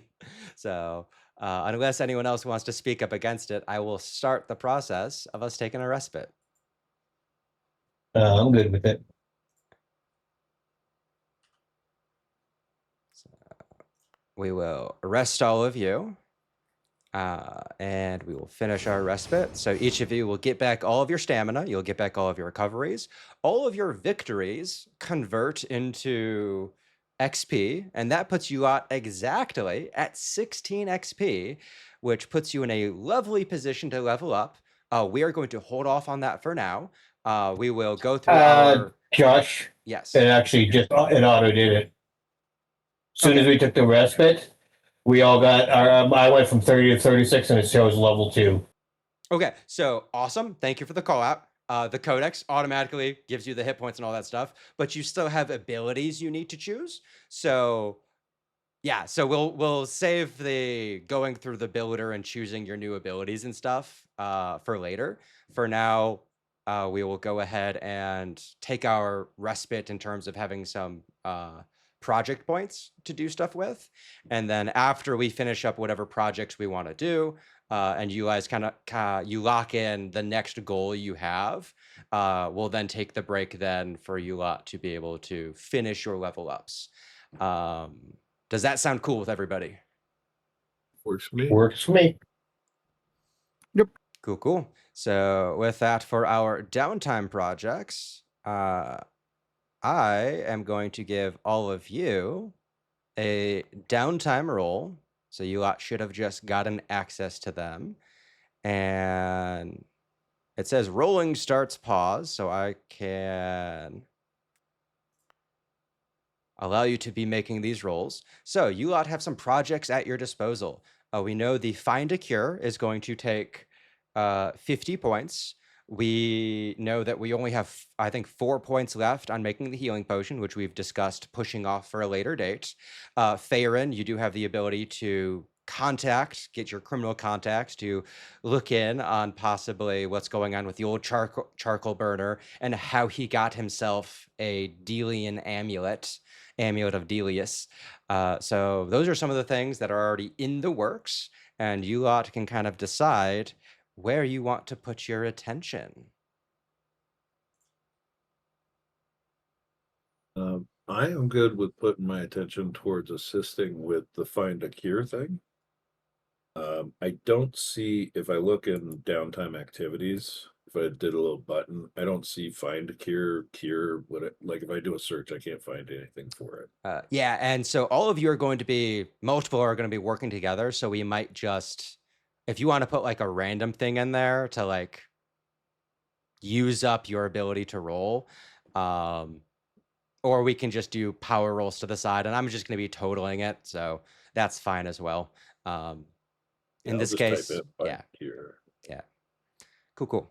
So for the Find a Cure activity, this is going to be very much more research and like chemistry and boiling stuff down and trying to get the essence and things like that. So the characteristics, this can be reason or intuition. And then I will be a bit persnickety on the associated skills. The Find a Cure in the book does not give me them, so I'm not going to list them for you, but if you think something applies, let me know, but I will be persnickety on the ones. I was kind of thinking I should help because I got the alchemy. Well, Yeah, all of us should help. yeah. But yeah.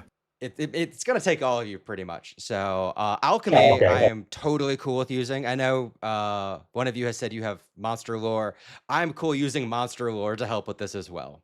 So who wants to do the first roll? I can use monster or religion, but if I can use intuition on it, that'd be great. Yeah, you can definitely use intuition. So for you, that's probably going to come up to a power roll +4, Jagan. Yes. Are you going to call it, or do you want me to just... Nah, you can just do it. Yeah. Okay. All right. Starting off with 20 points into this project. Okay. So using all of the knowledge that you have gained, divine inspiration also comes upon you as beseeching the gods for the sanctity and safety of a soul that otherwise should not be taken by darkness. They begin pushing you in that direction of how to best help the charges around you. You are not in a library, you're not in a temple. Like technically, you're in a temple with Abbot Lorik, but in terms of the overall world, you are no longer an individual of the cloth that is helping people with basic prayers. You are out in the world, and they wish to direct you to those specific things that might have the most good. So that's 20 out of 50 already done. Yeah, Jagan had basically kind of went to the side and beseeched the love domain gods and said, "Hey, we really want to help this guy out and make sure he doesn't get turned into a werewolf." Love, the love domain in Draw Steel is not eros. It is not passionate love. It is community. It is pathos and things like that. So this very much fits the love domain. Who would like to go next? I'll go here. And since we've got four people working on the same project, and the three of us, including the abbot. I want to I want to attempt to use lead. I am leading this. I am making sure, everybody has what they need. Everybody knows where they need to be, what they're doing. When we're, the next, what the next task is, and keeping everybody on track.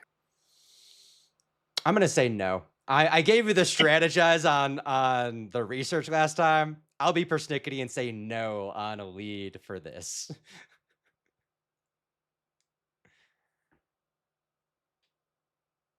Okay. Do you not have monsters lore too? I do, but you used it, so I'm very like. I used religion. Oh.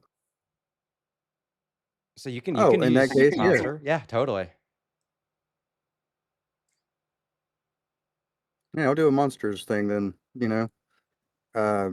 What I know about werewolves and how this can apply to finding a cure. Yeah, totally. So that for you will probably be your reason monsters. So that'll also be a power roll +4.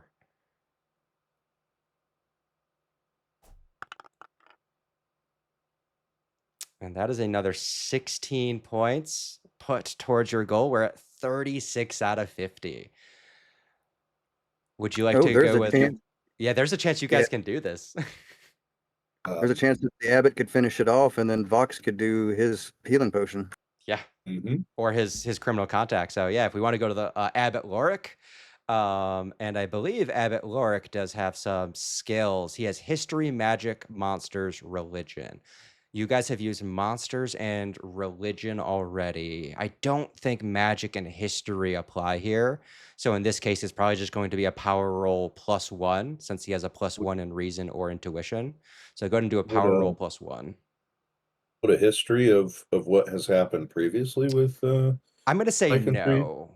Okay. Yeah, history is going to be more like actual big events and peoples and stuff like that. So. Oh man, that's an 8. That's an 8. Pull your weight. I'm sorry, I did all the research yesterday as well. I'm doing everything I can, but I'm a man of the cloth, not a man of laboratories. As his voice changes every time he speaks. Well, we'll need you to finish it off for us, Vox. At which point, I kind of pull off the cloak I'm wearing and put on a white coat and some goggles. I'm gonna go full alchemist here, and I will be using alchemy. Yep, so that's going to be another power roll +4, and this should cap you guys off. Currently, you have 44, I think. That should be 14. Cool. With that, Ulot will finish the find a cure activity. As you do so, boiling down some of the salvatory glands, some of the fluids in the spinal column, in the brain. You are taking very essential pieces of this monstrous creature, and you are then going through this kind of refinement process and then inverting the chemicals. I don't know what I'm talking about, but you'll be using them to produce a cure. And the find a cure activity will produce 3 lycanthropy cures. So one of them, as you are going through this, who would like to take the lead in the scene to cure? I hope you're spending at least one of them on the carpenter, but it's up to you. I think Faron should do it since he finished he's the one who brought it home. Yeah, I'll take one of them to cure the carpenter. Fantastic. So Is there any part of that scene you wish to play out, or do you just want to? Haha! I've cured you. As I essentially, I'm guessing injection or a pill, as I administer the drug or the Well, treatment. you're the one who He's made it. alive. He'll live. Is this a pill or is this an injection? You're the one who made it for Mikhail. I'm gonna call it an injection. Okay.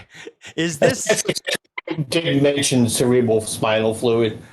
okay? Is this just like in the arm, or is this like going full on epidural? I'm sorry for any listeners that is squeamish about. Actually, we're gonna be really messed up. This is almost like lobotomy. Oh, Oh, okay. God. I mean, this does fully transform your very essence. So he is going to be blackout drunk by the time this starts.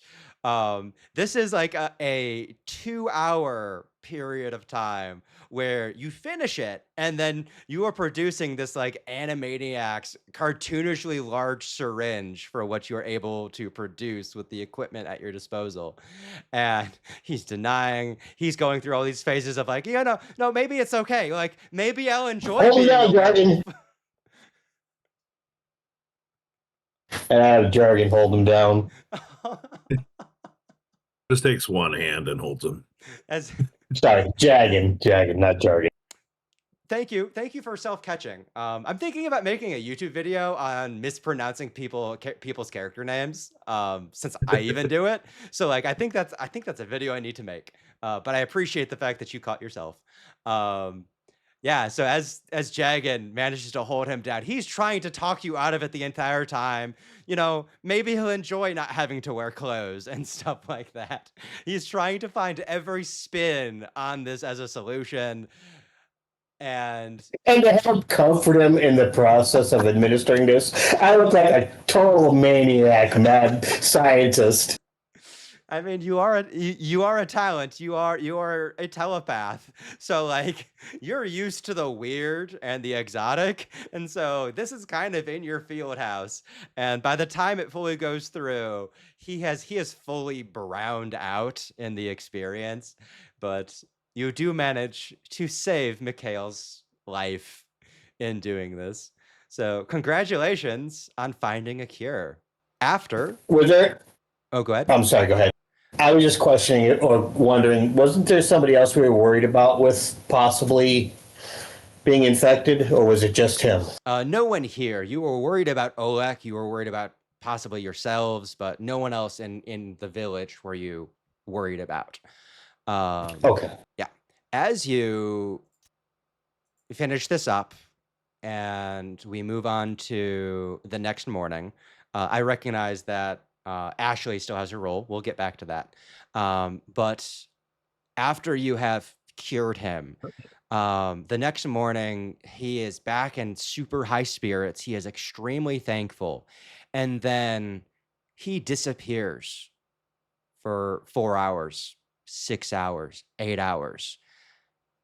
And in time, he comes back to you. He comes back to you ecstatic. And he comes back to you with a bundle of coarse burlap fabric in his arms. And as he approaches you, I don't know what to say. If you hadn't come around asking questions, things would have gone very differently for me. I wouldn't have been the wiser, and y'all have acted out of the goodness of your hearts.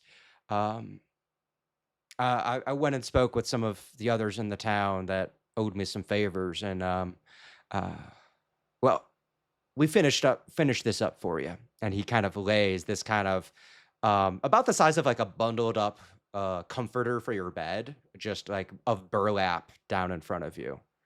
That, I mean, you didn't have to do that, but thank you. As What'd you say? Yeah, it was Chad.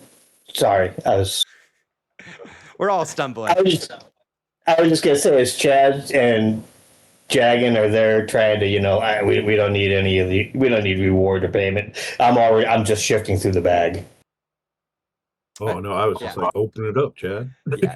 So Oh, Jagan is urging Chad to open it, and Farron's already there, like a child that's like, I don't know these ages, but I'm picturing like 2 or 3 years old, where they fully understand the concept of Christmas and Santa bringing gifts, but do not understand the concept that some of the presents under the tree are for the 8-month-old baby that is also part of the family. And so Farron's stepping in front of Chad and just beginning to open this up. What you see is a red woolen hooded cloak that is emblazoned with golden Anjali sigils. Anjali is the language of devils. oh, As you open it up, Mikhail kind of looks back to you. It's been something that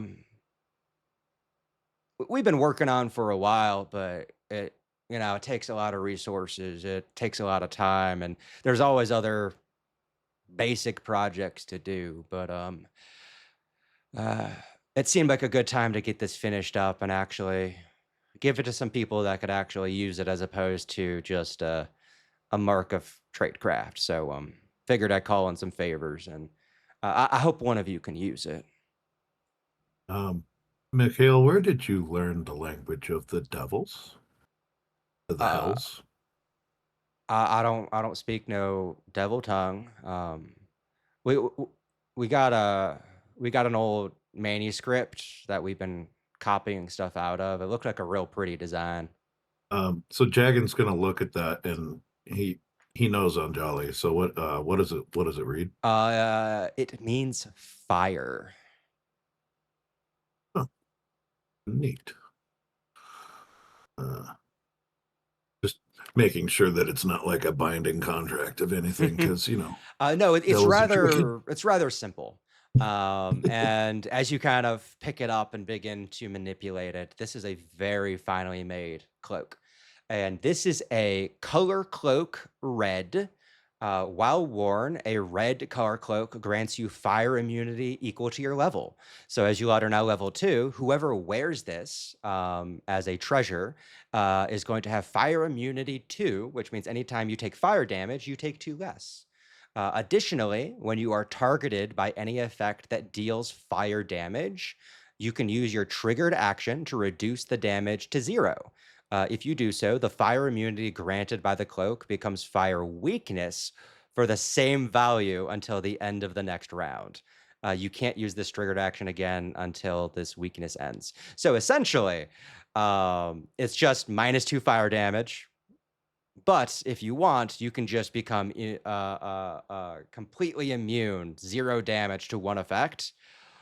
But for the next round, you will then be taking 2 additional fire damage as you overcharge the cloak. okay. Oh, Jagan doesn't really have any need for that, but I was gonna say I would like to give that to Farron, since he finished off our cure there, and I feel like Farron also took most of the beating, and also I hit him. Well, I also do play with fire more than you guys, Uh-huh. and I also have the criminal contacts and all that. So I'm the darkest of our group, if you will. So that kind of fits. Well, we add Will Scarlet to the adventuring party as you don your red cloak. So after the game, I will go back into where the notes are for that in the werewolf den, and can add that if you can't find it yourself. But as you accept it, Mikhail just kind of like bows again. Oh, thank you so much. Y'all are truly treasures, and hopefully now, even those that don't know that, looking upon you, he gestures to Farron, they'll see you as a treasure as well. I appreciate it. Is there anything else any of you want from this scene for your reward for curing Mikhail? I think I'm good with this one. Cool. Yeah. Awesome. I will go ahead and clear the 11 rage from Jagan. That rage goes away when you take a respite, so I've cleared that from you as well. Yeah. The last thing we have for our respite scene is going to be Ashley. Ashley is capable of working on a project as well. If there's anything you wish Ashley to be doing. Oh wow, She she can doesn't probably finish the. really have a lot of the skills that she was for the healing potion, but I mean, she was working on it with us last time, so maybe she could have finished it up. Yeah, she can definitely try for do a like the straight power final roll. distillation. Yeah. So You want me to just do a straight power roll yeah, for her? do a straight power roll. I don't think she has any bonus to reason or stuff like that. No. 19. That's a crit. The amount of times that you guys have crit specifically in respite scenes. So that is enough to finish the potion easily. And because it's a crit, you guys don't have more resources to make another potion, but I'm going to go ahead and I'm going to take this opportunity to roll on the events chart for downtime projects for crafting. And we'll go ahead and see if anything fun happens with that crit. And this is going to take me a moment to find. thought we had 3 leaves for the health potions. Oh, Or does it take I think 3 it per one? might take 2 per. Okay. no, I think it takes 1. But we can look at the recipe And that. actually, I have 5, so that should be 4 now. Okay, you can reduce that down to 4, and the recipe for a healing potion. Let's look that up. If you want, I can either do an event for the crit, or we can overflow the next 15 points on making another healing potion. Ooh, I kind I of want think to see the what an event event is. sounds exciting. I'm sorry, what was that now? I missed it. Do we want me to roll an event for the healing potion, or would you like to just overflow those points onto a second one and get a secondary roll?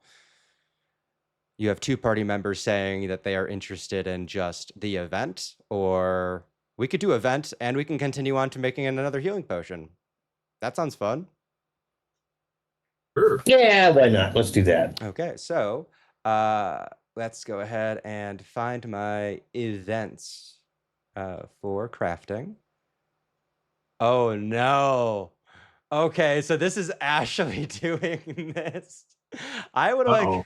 like Ashley to make a wisdom test, not a wisdom, an intuition test. Okay. Let me look at Ashley real quick. I think it's a +0. I could be wrong. Yeah, intuition is +0. So, here you go. Okay. As Ashley is trying to finish this up, you lot are currently getting a reward. Mikhail is leaving you, and then as you are looking out over the town square, Ashley is at the opposite side of this town square from where the Abbott's is, and you lot begin to hear Ashley's voice call out, "Jagged, Jagged!" Jagged runs over there. As you run over there, you see that you have the entire alchemical setup in front. You see that there is the instructions. It looks like she was double checking the instructions. The instructions had been flipped over, and she is going to like look at you, look back to where the recipe is, and you see that the letters written on the back of the instructions that were not there before are glowing. You see that next to her is her young daughter, Ashley. And Ashley has this look of fright on her face. She is like underneath her mother's arm. And then you see peering out from around the back of the alchemical setup, there is this cat. The cat has these large golden eyes. The cat has a wide mouth with long teeth that come out, almost holding the mouth into this Joker-like expression. And then the ears fold back into almost these fungus, like shelf mushrooms around the back of the head and down the spine. What do you do? Handle animals. Check to see what the cat is like you know, the traditional pss, pss, pss. Come here, kitty. Like, it's all good. The cat looks to you and then speaks out. The mouth almost bleeds as the lips ripple across those overly sized fangs. Don't me. You're currently interrupting something. At which point Ashley looks to you. This thing was talking with my daughter. Violet, what did the cat say to you? It asks me if what I wanted to know. I didn't know what to do, so I called my mom. Your friend here is owed answers. Now, I am obliged to give 3 answers. Full, true answers to whatever they wish. Ashley looks over to you. I don't trust it. What caused you to be obliged, and does Violet owe you anything in return? Violet owes me nothing in return. Not saying I trust it. Did Chad and Faerun come when I ran over there, or no? Fairy comes strolling in the door right about now. As you come strolling in the door, what you have put in the chat is a Cheshire cat, a little bit, but far more insidious with this very kind of fungal vibe going on. Yeah, Chad's here as well. He would have went with you. I don't know. I guess we could see if Violet could ask it some questions that we want to know about. Only if Violet wishes to do so. Do you, girl? Do you want to give them your questions? Violet just kind of pulls back and kind of like shakes her head in the negative. I want you to go away. Well, I'm not going to do that, my dear. You signed a contract, as he kind of like pads over the back of the flipped glowing recipe. And now I owe you, and I will live up to what I owe you. Can I, when I look at the back of that contract, can I see what language it's it, or if it's a language I recognize? What languages do you speak? Anjali, High Curic, and Voric, aside from Kalian. It is in High Curic. As you read it, it is an agreement that is penned in the same written notes as the healing potion recipe. This seems to be like a page from someone's old recipe book. But as you continue to read, you recognize that this is, the healing potions are from a recipe book, but the recipe book is from an individual by the name of Corin Withersnipe. And as you read over it, it begins to also talk about the exchange of a week of service. As it seems that Violet has accidentally found themselves in a contract for 3 true full answers, but upon completion will be having to serve under one Corinne Withersnipe for a week. It sounds like it's not going to go away until it answers all 3 of the questions. So we don't need to ask the questions at the moment. There may be a question that we need answered later. Could just have a nice little house cat with fungus and sharp teeth. The eyes narrow. My apologies. You're probably not a cat. I didn't want to make assumptions. I would step in here and say, actually, that recipe she's using is my recipe. So shouldn't the contract be with me? I don't see your name on it. Though if you wish to write your name on this piece of paper, I am more than happy to acknowledge that it's there. If you will remove her from the contract. Oh, no, no, no, no, no. I still have yet to serve her. I'm just simply letting you add your name there as well. Who is the person? Is this you or is this the some other person? Personage. This is my master. And your master is where? Oh, she's about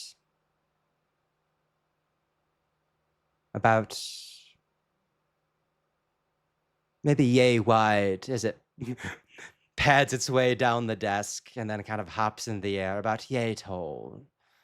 Wider than you, but shorter than you, Jagan. Very odd proportions for a person. As a reminder that Jagan is a Hakan. So something that is wider than you, but shorter than you is more of a box. It's more like a dwarf.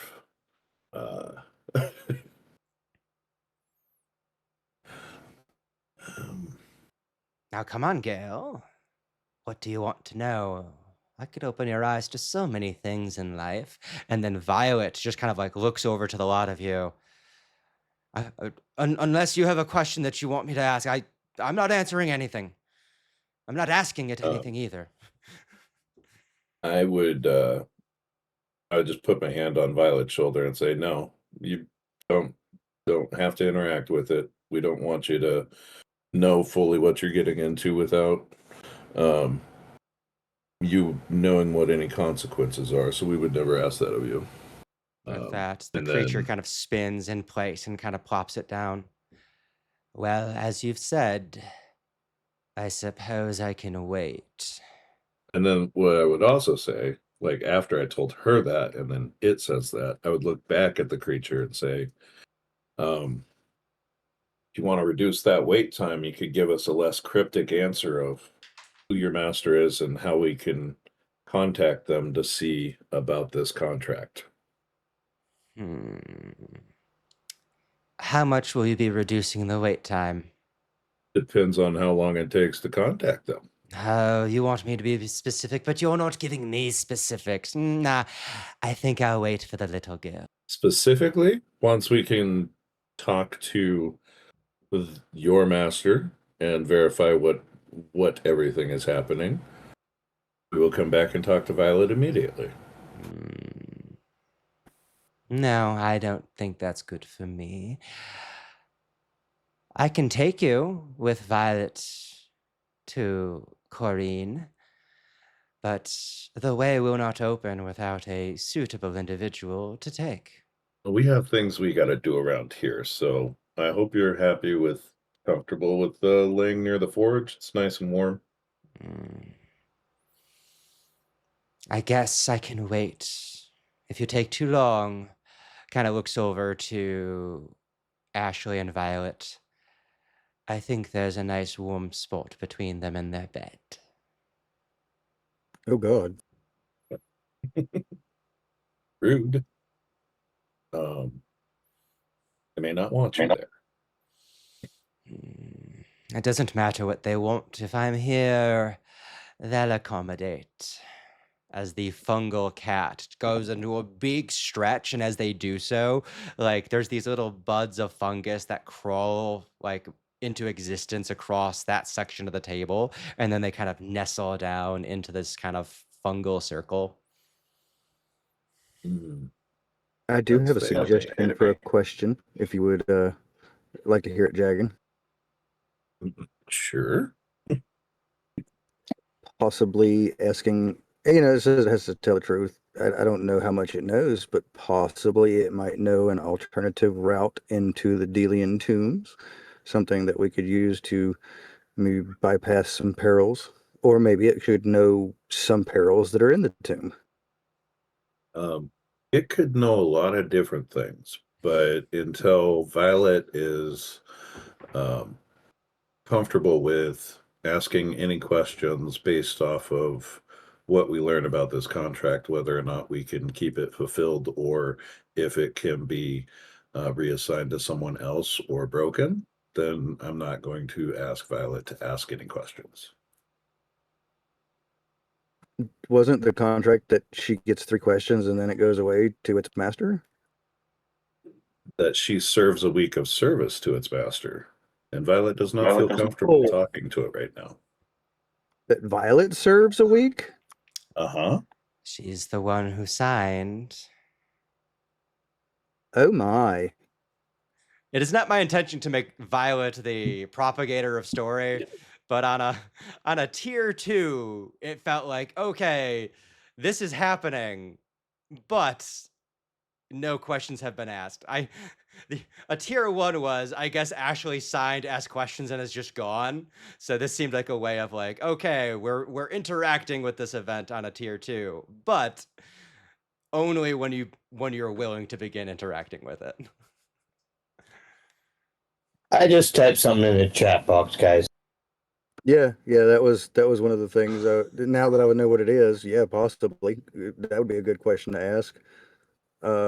We could at least ask 2 questions of it without doing a third, and then there's still not fulfilling the contract. So, Yes, but in my mind, if this sounds more of a fey creature, with the fungal circle and all that kind of stuff. It could possibly take any question that Violet asks out loud and give her an answer. Why would I do that?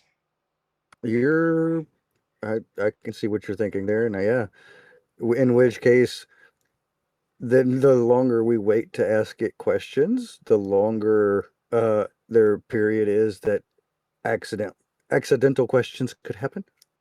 Yeah, and I think if we can ask more specific, more useful, or questions with more potentially useful answers, we'd look at a better outcome than if we just wait for, oh, we're going to ask it this question because it's something we think we need in the long run or at a later time, versus, questions that can kind of almost trick it out of the contract, if you will.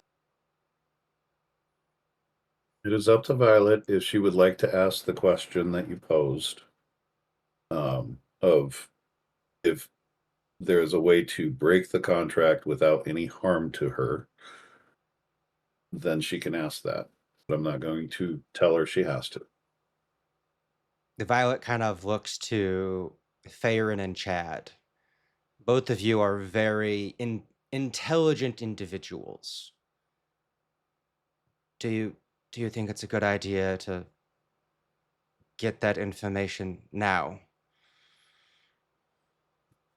That question, I feel, would be the best question to start with.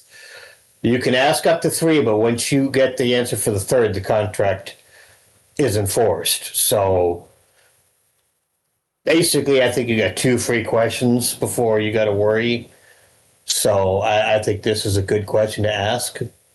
She kind of looks to Chad, not for your approval, but for your disapproval. She is willing to go with Farin's intuition, but is at least delaying long enough if someone wishes to deny it. I respect Jagan's decision that you are his follower, and I will not make the agreement. I will not tell you what to do. I am not his follower. I'm the child of a follower. I didn't realize that my mother signed up for indentured servitude. Generational indentured servitude. She's not a follower. In that case, yes, ask the question. With that, making a joke out of the clarification. She kind of turns to this fungal cat. How can I and my companions here break the contract without any harm coming to me, Violet? The cat kind of raises up from that kind of fungal cage that had slowly risen around it, almost like a chick hatching from an egg. The eyes wide, kind of have this yellow glare that goes across them. The only ways out of this contract are your death or that of Corinne Withersnipe. Hmm. Dang. If there's no way out of this contract, the next best question might be, what is a week of service under your master like? Honestly, because it sounds like you're going to go either way. I mean, Well, my concern would be more whether or not her disposition is evil, lawful, whatever it is, you know. But I think it kind of is more or less easy to assume it's pretty chaotic. I would think that because the creature did say that it could take people there as long as one who is, I don't remember the phrasing, is along for the ride, the one that is supposed to go there or has purpose to go there. The exact phrasing, I believe, was "the way will not open without." Doesn't necessarily say that they'll take you with, but at the very least, the way will not open without somebody in contract coming. So the way I see it is we could figure out whether or not there's a way for us to get to the person that she would have to serve for a week without the contract being completely fulfilled. And if we can, then we can talk to that person before she fulfills the contract to make sure that she's not going to be in any kind of danger or anything for the week. And whether or not she wants that, and if she doesn't, then we can discuss alternatives at that point. Okay. Well, I would say it could show us the way, so it show us the way. I don't want to do that right now. We got other things we got to do. A lot.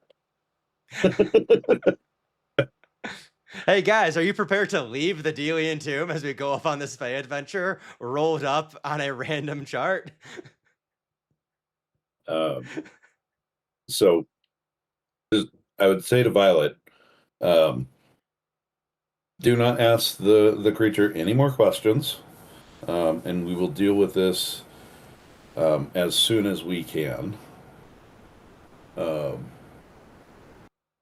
And then I'd look back at the creature and say, she is not going to be asking you any questions randomly. If she asks you a question, she's going to address you directly. What is your name? He looks over to Violet. Is that true? And Violet opens her mouth to speak. Yes. And the eyes flare. Well then, kind of looks over to you. There's nothing for me to answer to that, but it's fun. What? he is just causing a little bit of chaos. Okay. You are trying to set up like firm blah blah blah blah blah, and he's just trying to keep the hairs on the back of your neck standing up of being on edge. Okay. Well then, you have a lot to do, so get along. Go on. I'll be hanging out with this lovely family. Don't pee on the rug. Pull your weight around here. Okay, so as you leave with one question asked, and the possibility of future stuff with Corinne Withersnipe, technically, Ashley gets another roll from that crit. You guys are 15 points into the next healing potion. So go ahead and roll one more power roll to add in? 15 more points. Okay, so we're up to 32 points on our next healing potion. Which among you would like to take the one healing potion that was created? I would say that it's kind of party loot, but as far as who can carry it, I can carry it. That's not a problem. You should probably carry it, sure. Yeah, that's what I was going to suggest as well. Cool. Alrighty. So you can add a healing potion to your inventory. And with that, we have completed our downtime. And the last thing for us, as we will be getting to finishing the level ups pretty shortly, but we've had the last couple of sessions of just going in the breeze with a very sandbox portion of the Delian Tomb adventure. To help me prepare for next session, the last thing I want us to do is to just lock down what we will be doing next time, and then that'll help inform your level up choices possibly. So where is your attention pointed now? After the respite, I think we go for the Mage Tower. What do you guys think? I'm good with that, yeah. Yeah, that's fine. I mean, it's probably the bigger thing laying out there yet. Yeah, I feel like there's a really good possibility that we could take out the tower, and then, it's probably going to be a combat, but then we could probably deal with the bandits through social skills. We probably don't have to kill them, but who knows? Okay, so we will be heading towards the Mage Tower next time. For now, thank you all for playing. Thank you all for watching. Once again, I'm Joshua of Milestone Play. We are figuring out the Codex and its beta continuing updates, figuring out Draw Steel itself. And I just appreciate you guys watching. Feel free to head down into the description for links to my website, to the Discord. We do a bunch of paid games. We do campaigns, one-shots, but we also do these recorded games. This is for a set group of people, but we have a bunch of other stuff for D&D one-shots, Herald's Degree test plays, all of that. And you just got to jump into the Discord to get in on some of these free recorded games. So for now, we're going to get leveling up. Probably you might see a couple other snippets as people make a couple notable choices. But for now, have a lovely.